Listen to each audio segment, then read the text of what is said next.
O país perdeu o segundo maior líder da oposição que já teve, Davis Simango, que perdeu a vida vítima de doença aos 57 anos de idade na África do Sul, onde esteve internado depois de ter estado em estado grave. Passa aqui alguma redundância na cidade da Beira. Que impactos isto terá para a democracia moçambicana, sobretudo depois de 2 anos antes o país ter perdido Afonso Dhlakama? Este é o principal tema de debate num programa que vamos analisar também a abertura da terceira sessão da Assembleia da República para esta que é a 9ª legislatura. Há várias leituras que são feitas, necessidades que são levantadas, sobretudo nos discursos das bancadas parlamentares e também da Presidente da Assembleia da República. Estes são os temas que servimos no Grande Fórum de hoje. Boa noite, seja bem-vindo. Os nossos convidados são Constantino Gemusse e Derek Mulatinho, a quem também dou as boas-vindas. Já sabem, antes de avançarmos para os nossos temas de debate, vocês têm direito de avançar aquele que é o vosso fato da semana. Começo consigo, Derek. O que é que lhe chamou mais atenção na última semana? Começo por endereçar as saudações para os telespectadores e ouvintes da Mídia Mais TV. Endereço as saudações para Si Milton Tixuma e ao colega de painel. Para esta semana dizer que foi rica em termos de assuntos ou temas da semana. Eu poderia ter eleito como tema da semana a chegada das milhares de doses de vacina da Covid e discutir a forma como o governo tem estado a gerir a comunicação em torno do tema. Portanto, para hoje eu preferi elencar como tema a morte prematura do cronista Juma Ayuba e convidar ao público que nos acompanha a partir das suas casas a uma reflexão profunda sobre a qualidade do nosso sistema de saúde, convidar também a refletir sobre a forma como nós também, como sociedade, como governo, temos estado a cuidar de quem nos cuida. Falo dos profissionais de saúde neste momento que é difícil. A olhar para isso, também falaria um bocadinho dos cuidados de saúde e a forma como nós, enquanto cidadãos, percebemos sobre os principais cuidados. Isto porquê? Porque já não deve ser tolerável ou aceitável dentro da nossa sociedade morrermos por doenças ou por causas que poderiam ser evitáveis. É isto que eu gostaria de chamar à reflexão para esta semana. Constantino, muito obrigado. Boa noite. Quero em primeiro lugar saudar ao apresentador, saudar ao meu colega de painel e saudar a todos que nos assistem lá a partir de casa. Como fato de semana, elegi a notícia que colheu os moçambicanos da morte do Idil e, por sinal, o presidente do MDM, Davis Simango. De facto, é uma morte prematura que chama grandes desafios para os moçambicanos, para a democracia e para os munícipes da cidade da Beira. Pois, ficaram aqui os fatos da semana, deixados pelos nossos convidados, Derek Mulatinho e também Constantino Gemusse. Vamos arrancar para o nosso primeiro tema da semana, que coincide com o fato da semana avançado aqui por Constantino Gemusse, o desaparecimento físico de Davis Simango, o presidente do Movimento Democrático de Moçambique, como dizíamos no início, perdeu a vida aos 57 anos, vítima de doença. E vamos começar por aí. Por esta perda da morte de Davis Simango, que significado isto tem para a democracia moçambicana, tendo em conta, sobretudo, que há 2 anos perdemos o maior líder da oposição em Moçambique, Afonso Dhlakama. A nossa democracia, Derek Mulatinho, estava preparada para isso? Que impacto isto vai ter? Bom, nós dizer que ninguém estava preparado para isto. Nós nunca estamos preparados para a morte, sobretudo para a morte de uma figura como o Idil, o ex-Idil, neste caso, da cidade da Beira, e do líder do maior, ou seja, do movimento democrático de Moçambique. Este é um sinal que retira parte da esperança que as pessoas depositavam na figura do Sr. Davis Simango, não é um sinal que nos traz, ou seja, pode ser um retardar, isto pode levar com que as pessoas possam não abster-se dos próprios processos, uma vez que depositavam fé no próprio edil da cidade da Beira. Confiavam na figura e não no partido. No partido. Nós sabemos que esses casos acontecem e é normal que isto ocorra. Agora, temos que ver como é que o próprio Movimento Democrático de Moçambique vai se posicionar internamente em relação a esta perda, que é para evitar aquilo que tem estado a acontecer, por exemplo, ou que pode acontecer, ou que aconteceu nos outros movimentos, quando a figura se ausenta. Nós sabemos de antemão que, pela forma como os partidos políticos em Moçambique, pelo menos, são dirigidos, não existe uma construção de uma figura, de uma segunda figura, de alguém que possa, em casos de emergência como este, substituir de forma rápida e de forma tranquila e conduzir os processos democráticos para outros patamares. É isto que depois temos que olhar e ver como é que o Movimento Democrático de Moçambique se vai posicionar. Pois, perdeu a vida David Simango, temos aqui uma convergência positiva sob o ponto de vista de apreciações no que toca ao seu papel para o desenvolvimento da democracia moçambicana, quebrou aquela bipolaridade que existia da Frelimo e da Renamo em 2009, quando criou o seu partido Movimento Democrático de Moçambique. Que impactos isto terá, Constantino Gemusso, na sua opinião, para a democracia moçambicana? Bom, obviamente que o desaparecimento físico do David Simango constitui uma grande lacuna, um grande vazio para o debate político e, se calhar, o xadrez político moçambicano.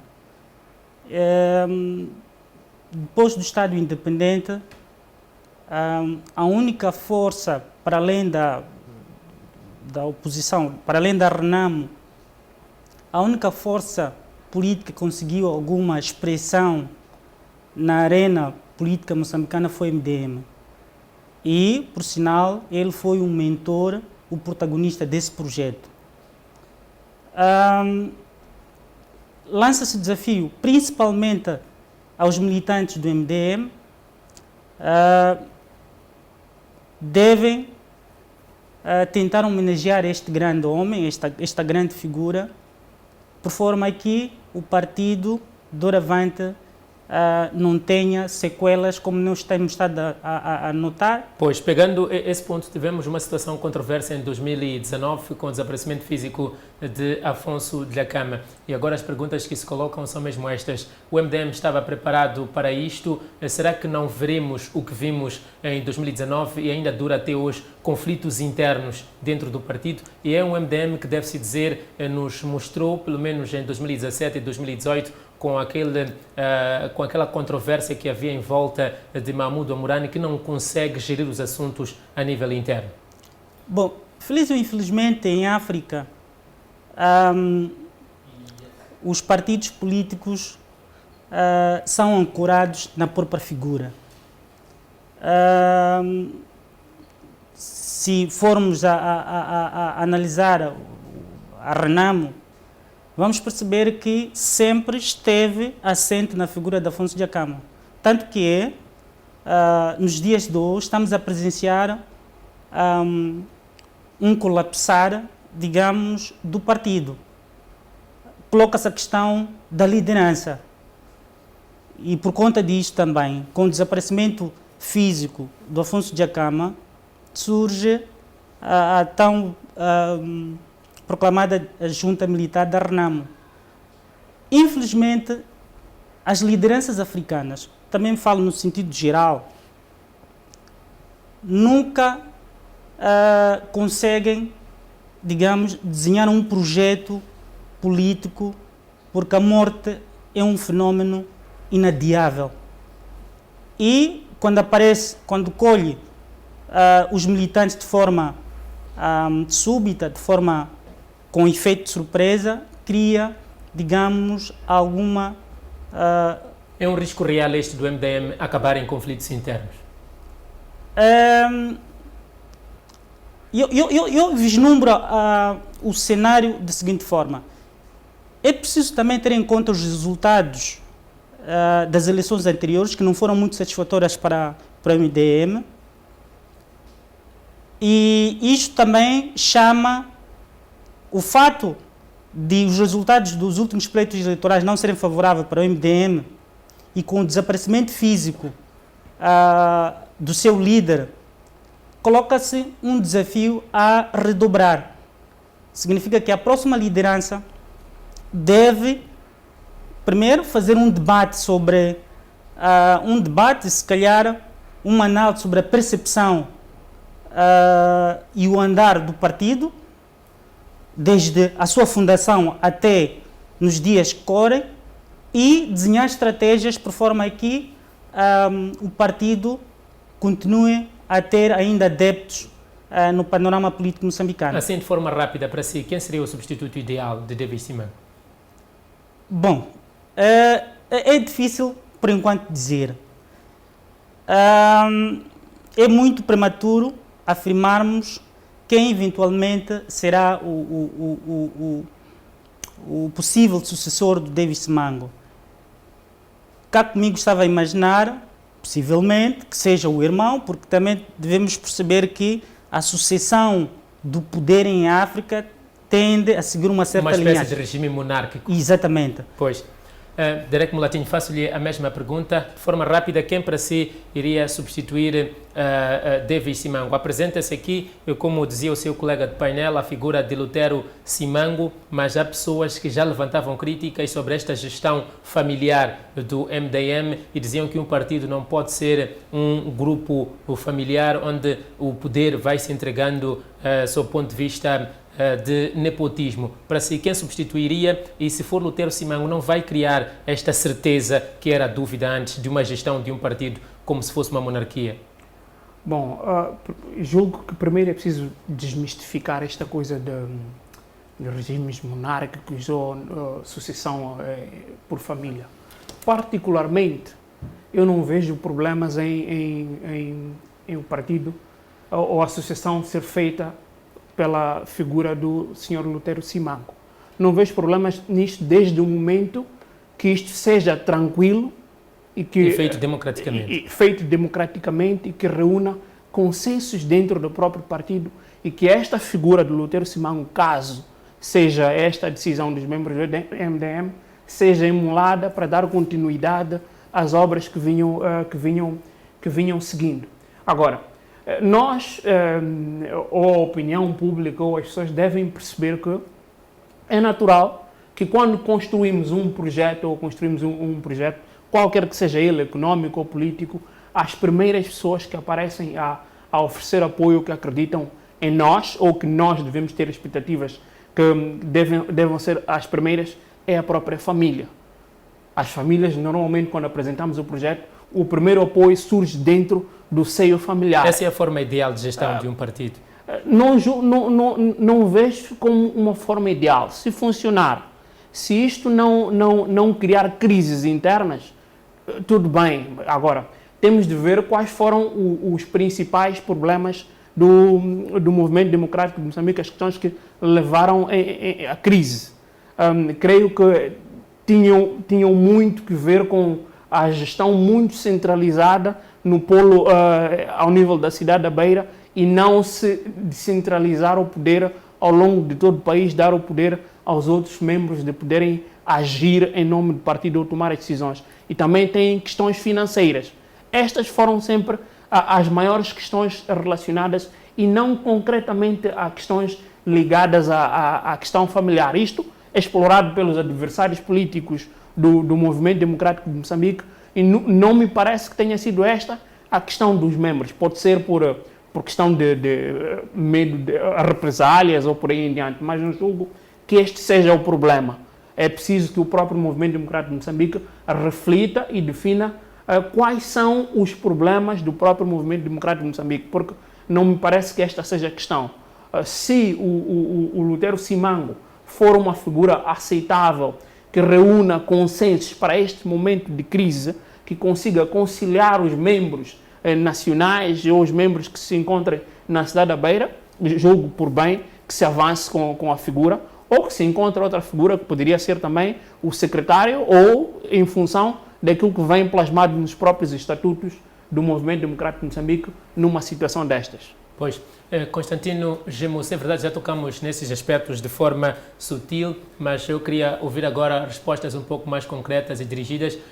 Que MDM e que município da Beira deixa David Simango? O MDM olha muito pelo fato de muitos indivíduos terem abandonado nos últimos anos e ter perdido muito espaço, sobretudo a nível do Parlamento, onde pode influenciar algumas decisões. E depois o município da Beira, porque é um local onde ele tinha um conhecimento e um conjunto de contratos que ele conseguia mais como David Simango do que como edil da Beira. Ele tinha alguns lobbies pessoais que conseguia fazer com que beneficiassem os cidadãos da Beira. Bom, falar de David Simango como edil, como gestor do município da Beira, todos nós sabemos que, para quem conhece a cidade da Beira, nos últimos anos em que ele esteve à frente do município, a cidade ganhou um novo ar. A cidade tinha muitos problemas e com David Simango conseguiu-se, digamos, catapultar, melhorar as qualidades de vida dos munícipes, não só. E também o engenheiro David Simango, ele fazia empréstimo à sua área acadêmica, ele era um engenheiro. Obviamente que isso também servia como um elemento para agregar a sua liderança como gestor. Agora, o desafio que se coloca é encontrar-se um gestor que seja à altura ou que vá ao encontro com as características, as personalidades do edil, que é difícil. Líderes como Afonso Djakama, como David Simango, normalmente leva-se um século ou meio século para nascerem, porque liderança implica necessariamente a capacidade técnica, habilidades técnicas, habilidades pessoais, personalidade, virtudes, e não podemos esquecer que o engenheiro David Simango, ele nasce num reduto cristão, bebeu muito e sempre esteve ligado à religião, e isto também deveria ter contribuído para que ele fosse premiado em 2008, 2006, 2008 e 2009 como o melhor edil de Moçambique. Então, é difícil encontrar uma figura que esteja à altura do engenheiro David Simango. Lança-se um desafio para o município e também lança-se um desafio para o partido, olhando o David Simango como militante. Porque falar com o David Simango é preciso fazer uma distinção como gestor, edil, e como político. Pois, mas faço-lhe de novo a mesma pergunta e peço respostas mais diretas. Que MDM acha que David Simango deixou? Recupero aqui algumas ocorrências dos últimos anos, a perda de lugares na Assembleia da República e depois os vários desafios que foram surgindo a nível da cidade da Beira, que estava a gerir devido às alterações climáticas e também agora com o surgimento da pandemia da Covid-19, é um dos locais onde há maior inflação e há mais desafios para os municípios. Bom, desde logo nós sabemos que a localização geográfica da cidade da Beira não é muito está favorável, está suscetível às mudanças climáticas e intempéries. Se nos recuarmos um bocadinho, a cidade da Beira, em menos de um ano, foi afetada por 2 ciclones. E isso significa que este é um desafio. De acordo com os topógrafos e geógrafos, dizem que a cidade da Beira está, digamos... nos níveis das águas do mar. Exatamente. Então, isto lança-se um desafio para o próximo gestor, para o próximo edil. E o outro desafio também que se lança é no sentido de continuar com os projetos sociais que o edil planificou. E tem uma particularidade aqui também que gostaria de explorar. é que o engenheiro Davis Mango, ele sempre foi caracterizado por uma governação inclusiva e expansiva. Em que sentido? Eu conheço a Beira, ele priorizava, por exemplo, a construção de infraestruturas nas zonas periféricas. Comparativamente às zonas urbanas. E isto também deu um novo ar, digamos, brilho à cidade da Beira. Pois, Derek Mulatinho, faço-lhe a mesma pergunta. Que MDM deixou Davis Mango? Está em boas condições do ponto de vista de crescimento político e influência, ou nem por isso? Nem por isso. Temos que olhar para os dados da legislatura passada. O Movimento Democrático de Moçambique conseguiu eleger menos deputados que havia conseguido da primeira vez que havia concorrido. Claro que isto não pode ser olhado de forma isolada, tem que ser olhado num contexto em que a RENAMO também retoma esses processos. Depois o facto da morte do Afonso Dhlakama também pode ter tido alguma influência sobre os resultados eleitorais do Movimento Democrático de Moçambique. Julgo eu que, em termos como é que eu poderia dizer, daquilo de influência política do próprio Movimento Democrático de Moçambique, nesta altura, julgo que reduziu um bocadinho. Os conflitos que existiram, o processo de Nampula, o facto também da saída do Sr. Manuel de Araújo, do Venâncio Mondlane, isso também influenciou. Existe uma camada, creio eu, que podem ser eleitores que preocupam-se com questões académicas, porque esta foi uma nata académica que saiu, jovens que olham para a política de uma forma diferente da tradicional, que também podem ter olhado para o Movimento Democrático de Moçambique de uma forma diferente. Agora, eu espero, nesta altura, o que deve acontecer, ou aquilo que nós devemos observar, e as leituras que devem ser feitas os melhores líderes são aqueles que preparam as lideranças que os vai substituir. Agora, é neste momento que nós poderemos observar que tipo de liderança é que o Davis Mango exercia, os projetos que foram deixados, por exemplo, para o município da Beira, aí poderemos ver de que forma é que estes projetos foram repassados para a equipe que geria, porque o Davis Mango não geria um município, quero eu acreditar que não geria um município por si só, geria com uma equipe. Esta equipe de trabalho tem o dever, julgo eu, de honrar este trabalho. Os membros que ocupam posições chaves dentro do partido também têm esta obrigação de honrar a obra que já deverá ter sido deixada pelo Davis Mbepo Simango. Pois. Falando em honrar a obra de Davis Mbepo Simango e dar continuidade ao partido, olhando de forma concreta para esta área de gestão autárquica, segundo a Lei número 6/2018, de 3 de agosto, quem pode substituir Davis Simango são os indivíduos que se seguem ao cabeça de lista. Aqui aparecem dois nomes, José Domingos e Albano Cariz. José Domingos é atualmente o secretário-geral do MDM e deputado da Assembleia da República, e temos o vereador de Construção e Urbanização, Albano Cariz. Estes dois indivíduos, Constantino Gemuso, consegue ver neles o carisma e a capacidade suficiente para ocupar o lugar de Davis Simango? Como eu bem disse, é difícil encontrar no MDM uma figura que se aproxime ao engenheiro Davis Simango. Porque esta questão de liderança é uma questão inata. Há qualidades que o indivíduo nasce com elas.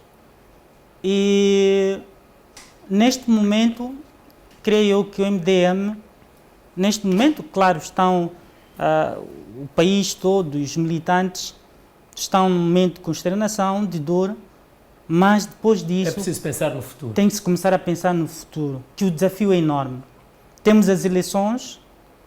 Já em 2023? Já em 2023, e acredito que será uma tarefa muito árdua, que só os militantes do MDM poderão encontrar uma solução a breve trecho.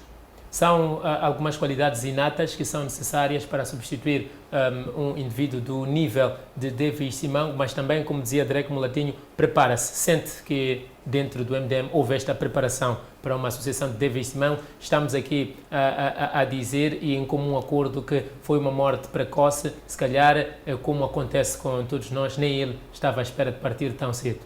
Claramente que a morte foi súbita, foi uma morte inesperada, e tenho imensas dúvidas que eventualmente ele tenha deixado, digamos, ou tenha partilhado com alguém o projeto político, a visão do partido daqui a 20, 30, 40 anos. Mas o desafio já está lançado. E uma das formas melhor de homenagear ao engenheiro Davis Simango é levar-se avante os seus projetos, os seus sonhos, e, acima de tudo, os militantes e o partido, no geral, devem debater de forma franca, devem também, ao nível do debate, não se olhar apenas para questões de interesses económicos, mas também olhar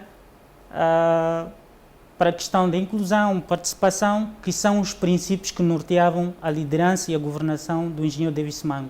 Pois, Drake Mulatinho, vamos agora analisar um pouco o passado, um passado recente de ontem, sábado, que ocorreram, data em que ocorreram as cerimônias fúnebres de Davis Simango, o sepultamento. Ele mereceu funeral oficial por decreto do Conselho de Ministros. Como é que olha para esta homenagem que é dada pelo governo, que justifica que assim o faz pela sua contribuição para o desenvolvimento da democracia em Moçambique e também por ter sido membro do Conselho de Estado?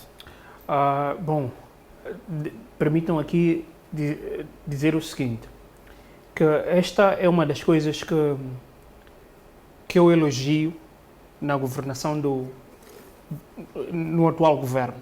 Nós vimos isto no caso do Sr. Afonso Dhlakama, que foi uma cerimónia oficial de Estado. Neste caso também tivemos uma cerimónia oficial de Estado. É digno de louvor. Precisamos todos de perceber que o país pertence a todos, e o facto de se ter dado esta honra, okay, que é uma honra, transmite também a esperança de que podemos ter um país melhor no futuro. Abre portas para que os outros atores políticos ou as outras pessoas que se fazem valer ou que se batem pela pátria, esta pátria que é de todos, que possam merecer distinções honrosas, apesar de ser um facto triste, que mereçam menções honrosas do próprio Estado. Isto dá-me uma luz de esperança, e ainda bem que tenha sido assim. Está de parabéns o Conselho de Ministros por ter chegado a essa decisão.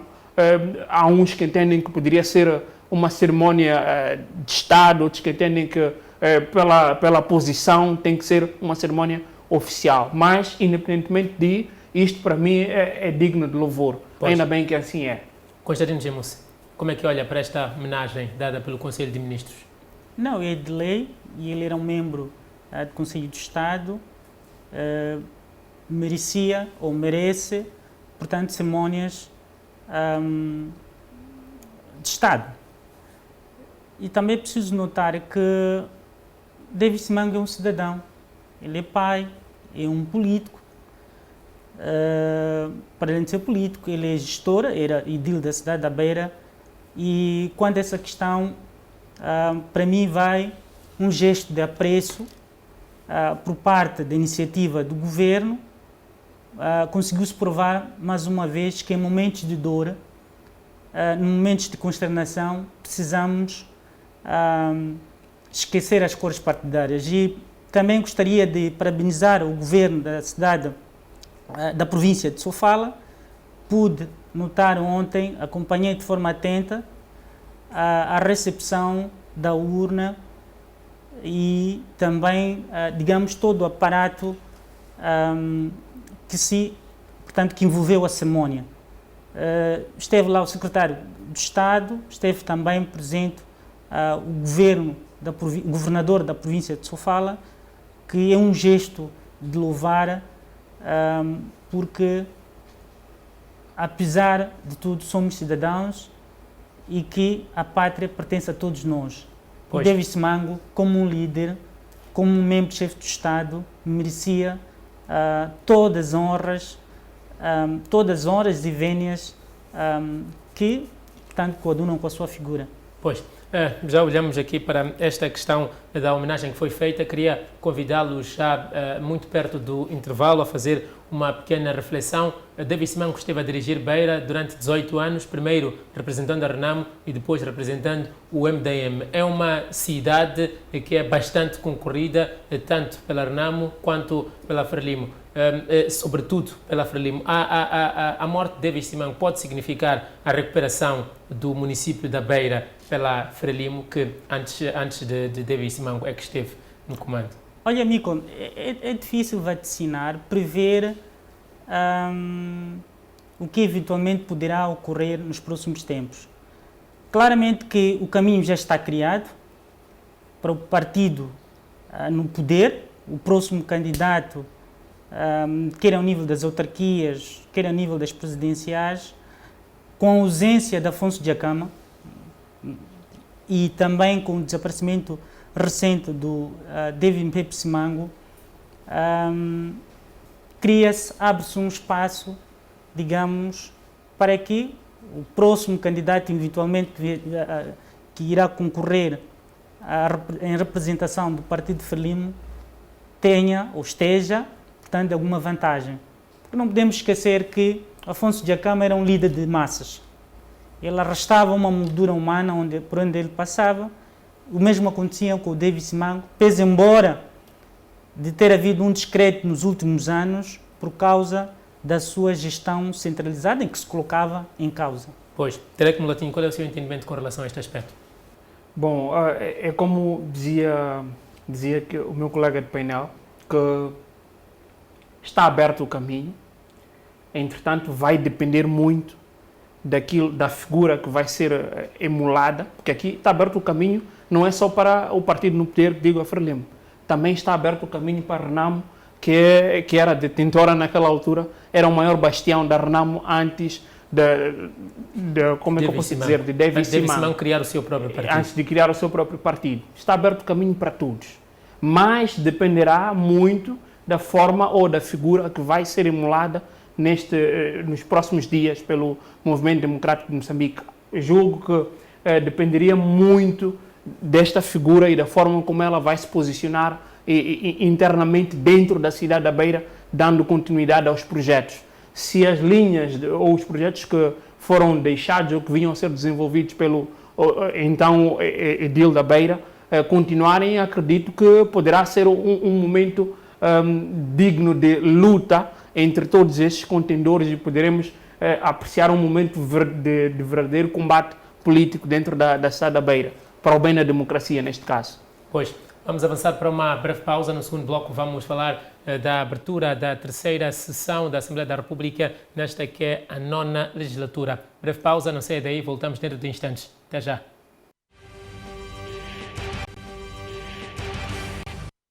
Segundo bloco do Grande Fórum, mais uma vez boa noite e seja bem-vindo. O Parlamento abriu para mais um ciclo de debate. A terceira sessão relativa à 9ª legislatura arrancou na última quinta-feira e tem 26 pontos na sua agenda. Não vamos naturalmente olhar para todos eles, até porque ainda não foram debatidos e por isso não podemos tirar aqui muitas ilações. Vamos olhar para o nível de expectativa que há para este conjunto de debates que vai acontecer no ambiente em que o país tem diversos desafios, a exemplo do terrorismo, da Covid-19, do subdesenvolvimento e também de algumas más avaliações internacionais no que toca aos índices de corrupção e também da democracia. Constantino Gemusso, começo consigo. Qual é a sua expectativa com relação a esta sessão que abriu quinta-feira, tendo em conta, sobretudo, o nível de debate que a Assembleia da República tem capacidade de produzir? No ano passado, há indicações que apenas 3% do que foi debatido foi iniciativa do Parlamento, que tem 250 deputados. O resto foi tudo por iniciativa do Governo, que é, de longe, mais reduzido relativamente ou comparativamente ao que há no Parlamento em termos de membros. Bom, este debate é retrógrado, é um debate já que já vem há algum tempo que se coloca efetivamente qual é o desempenho efetivo da Assembleia da República, porque o órgão que tem a competência por excelência de legiferação ou de produção de leis é a Assembleia da República. É óbvio que, ou seria normal, que fosse a própria Assembleia da República ter mais iniciativas de leis. Sobretudo por ter a prerrogativa de ouvir o povo nos círculos eleitorais. Pois. E, infelizmente, muitas das iniciativas, que é através de propostas de lei, vêm de um órgão que não tem, por excelência, a competência de produção de leis. Conselho de Ministros. Que é o Conselho de Ministros. E o grande debate que se coloca é este. Qual tem sido a produção, o resultado das atividades que a Assembleia da República tem desenvolvido ao longo das legislaturas. Agora, também tem outro problema, que muitas das vezes se perde no debate em questões banais, questões triviais, questões pessoais, quando deveria se discutir questões que já são propostas para debate. Pois, Derek Mulatinho, como é que olha para a qualidade do debate da Assembleia da República? Um novo ciclo vai começar daqui a pouco. Será que ele vai ser afetado por esta questão de existirem alguns deputados que não podem participar de forma física, mas vão participar de forma virtual? O debate pode ser afetado, tendo em conta isto que já no passado havia críticas sobre a qualidade e, como dizia o seu colega de painel, a Assembleia da República sempre foi apontada como um lugar de, ao invés de debater o país, debate pessoas. Sem dúvidas que com este novo cenário, ou este novo figurino, a qualidade do debate vai reduzir. Não, aliás, nem é uma questão da qualidade do debate reduzir, porque a qualidade de debate não existe naquela casa. Eu digo que esta é uma das legislaturas mais improdutivas que existe ao nível da história. Não quero colocar aqui em causa as pessoas que lá se encontram. Julgo que é um palpite que eu tenho, que tem muito a ver com a forma ou o modelo de eleição, de escolha de deputados que nós temos. O problema pode estar aí. Não existe a responsabilização na figura do deputado, naquilo que em nós, supostamente, porque nós escolhemos o partido e não elegemos a figura de deputado, não existe uma responsabilização direta. Os partidos, pela pujança que têm, vêm cobrir essas falhas, essas deficiências destas pessoas que estão na casa do povo, que deveriam representar os anseios do público ou os anseios da população, verificar os problemas, verificar a qualidade de leis que existe, propor soluções. Não é isto que acontece. Os deputados estão lá, recebem documentos do Conselho de Ministros, estão ali apenas para carimbar. E as discussões que existem, muitas vezes basta apenas provocar um dos deputados para que o dia tenha terminado em troca para desviar o assunto. Exato. Os partidos, Constantino Gemusso, são unânimes em dizer que nesta terceira sessão da nona legislatura o Governo deve ir ao Parlamento explicar de forma detalhada e clara a forma como tem estado a usar os recursos que foram cedidos pelos parceiros internacionais para a gestão da pandemia da Covid-19. O que mais se pode questionar aqui para trazer esse detalhe, tendo em conta que o Ministério da Economia e Finanças tem avançado relatórios, vamos dizer, trimestrais ou mensais sobre a forma como tem estado a usar os dinheiros que foram cedidos? Bom, é pacífico que o Governo vá à Assembleia da República, que é a Casa do Povo, para prestar contas aos deputados e aos cidadãos moçambicanos sobre como é que está a ser gerido os fundos que têm a ver com a mitigação, prevenção da Covid-19. E esperamos que o debate seja um debate produtivo, porque uma das questões que se levanta sobre a gestão sobre a gestão da Covid-19 é a falta de transparência do governo em apresentar em público sobre como é que está a ser gasto, aonde, dos fundos que foram recebidos. E se onde está a gastar é onde necessariamente se precisa. Exatamente. Então, não existe, por exemplo, pouco se discute sobre o plano de vacinação. Por enquanto, das 12 mil vacinas que o governo recebeu, em parceria, 200 mil vacinas que o governo recebeu, neste momento o grupo prioritário, o grupo-alvo, são os funcionários que estão na linha de frente, que são os médicos, o pessoal, os enfermeiros e o restante pessoal de saúde.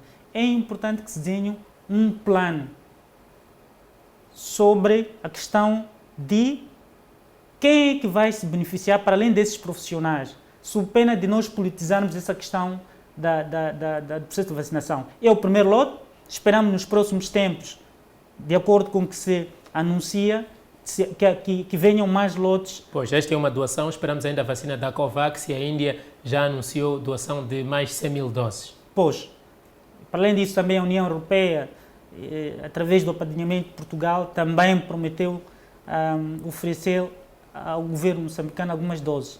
Agora, o que tem que se discutir neste momento é sobre o processo de gestão, distribuição e definir efetivamente quem são os grupos-alvos prioritários neste momento que poderão beneficiar-se do processo da vacinação. Drake Mulatinho, como é que olha para esta necessidade ou esta chamada dos deputados da Assembleia da República ao Governo para explicar como é que têm estado a usar os dinheiros que foram cedidos para gerir a pandemia da Covid-19? As bancadas do MDM e da RENAMO dizem que o Governo não está a dar dinheiro às pessoas que verdadeiramente necessitam, que seriam as pessoas jurídicas, pequenas e médias empresas e também aos indivíduos mais necessitados. A Frelimo diz que está tudo bem e que o Governo está a conseguir fazer omelete com poucos ovos. Bom, deixe-me dizer que ainda bem que o Governo é chamado para a Assembleia da República, que é para prestar contas. Existe uma fraca cultura de prestação de contas dos órgãos públicos, até do próprio Governo. Não existe melhor palco para o Governo dialogar com o seu povo que a Casa do Povo. É naquele local onde o Governo tem de dialogar com o povo, com os deputados. Isto muda muito tendo em conta as dinâmicas do nosso Parlamento. Apesar das maiorias... E pela votação da maioria aprova tudo. Exato. Apesar das maiorias, o que deve nos interessar é a qualidade das questões que são feitas. É isto que nós, como público, como eleitores, devemos passar a prestar atenção. Que tipo de questões é que os próprios deputados estão a colocar ao seu próprio governo, que é para nós percebermos a quem é que estes senhores servem. Se servem ao governo ou se servem ao próprio povo. É importante que o governo vá ao Parlamento prestar estas contas, dizer como é que os fundos recebidos, como é que os gastou, para onde é que os canalizou, quais eram os objetivos, que objetivos é que foram alcançados, o que é que deverá ser revisto, o que é que correu menos bem, porque é uma situação nova, não estávamos à espera, falhas podem acontecer, mas a forma de comunicar tem que ser para o público e o governo não tem estado a se comunicar bem. Pois, Constantino Gemus, há muitos assuntos que estão em carteira, são 26 assuntos como avancei no início, mas há um que também merece alguma atenção porque se considera que pode colocar em risco algumas liberdades fundamentais dos cidadãos, também da comunicação social. Vão ser debatidos dois instrumentos legais, a lei da comunicação social e também a lei de radiodifusão. Qual é o seu entendimento com relação a isso? Como é que os deputados podem influenciar de forma positiva, tendo em conta que a proposta que vai à Assembleia da República tem alguns vícios? O artigo 8 da lei sobre a comunicação social diz que o governo vai criar uma entidade reguladora da comunicação social que vai fiscalizar e até sancionar em caso de acontecer alguma violação sob o ponto de vista de quebra da honra de um determinado indivíduo, e que esta instituição vai estar a ser gerida pelo governo, o que faz com que se pense que haverá um controle sobre a comunicação social. O que é que este debate na Assembleia da República poderá produzir de novo, tendo em conta este problema das maiorias? Permita-me antes primeiro dizer que este debate, a proposta de lei de comunicação social, vem numa altura em que Moçambique se debate com muitos desafios, a questão das liberdades e garantias fundamentais dos cidadãos, a questão do... Hoje vivemos no momento da pandemia em que surgem as mídias sociais, as redes sociais, e impõem regular, ou seja, esta proposta vem num dos momentos muito importante, que é muito importante e também tendo em conta os desafios que a sociedade moçambicana se encontra. Agora, atinente à questão que me coloca sobre a questão da entidade reguladora da comunicação entidade social, reguladora, criada e gerida pelo governo. A opinião, digamos, de algumas organizações da sociedade civil entendem que é difícil. Nós sabemos que os órgãos de comunicação social numa sociedade desempenham um papel de cães de guarda, que o papel é fiscalizar. Uma sociedade democrática. Democrática. Um fiscalizador fiscalizado. Aí está. Então, a questão que se coloca é,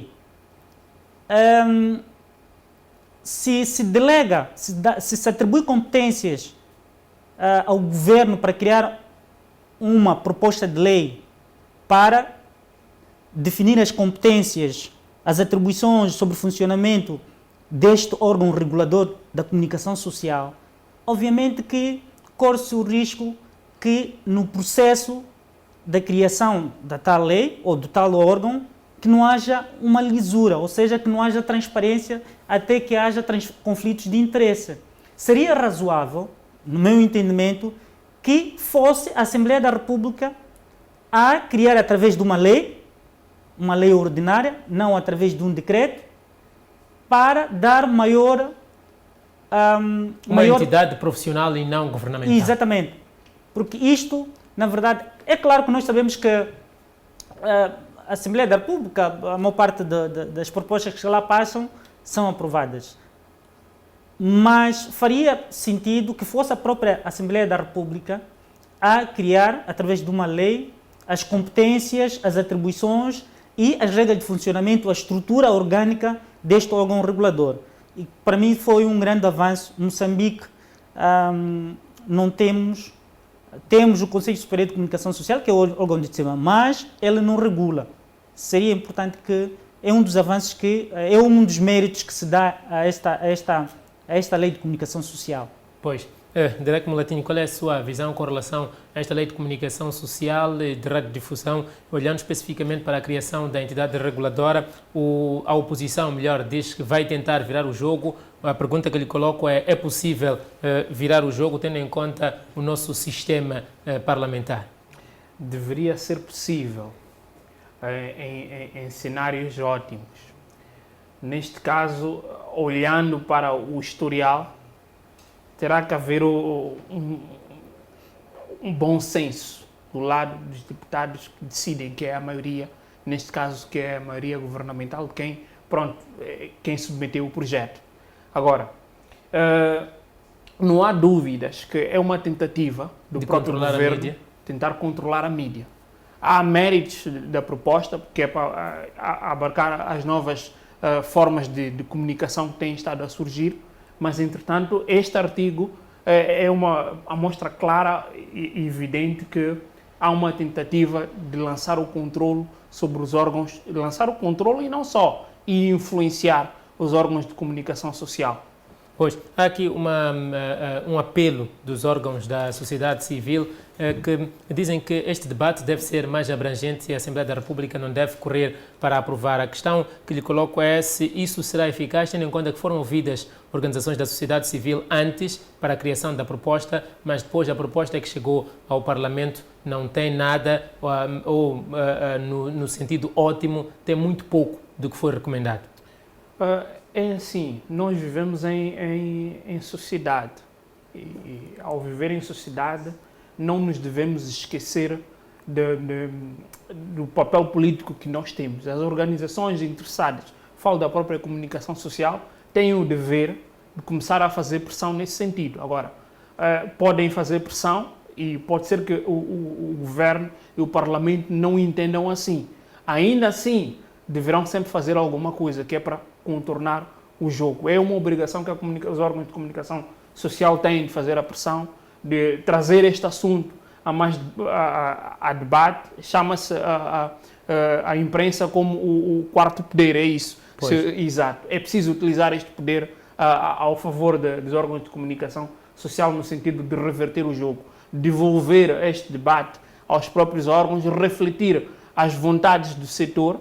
É importante que os regulados se revejam dentro da norma, porque a lei deve ser, ou seja, uma norma que não vá ao encontro das necessidades também, julgo que o meu colega de debate poderá comentar melhor em relação a isso, mas não serve.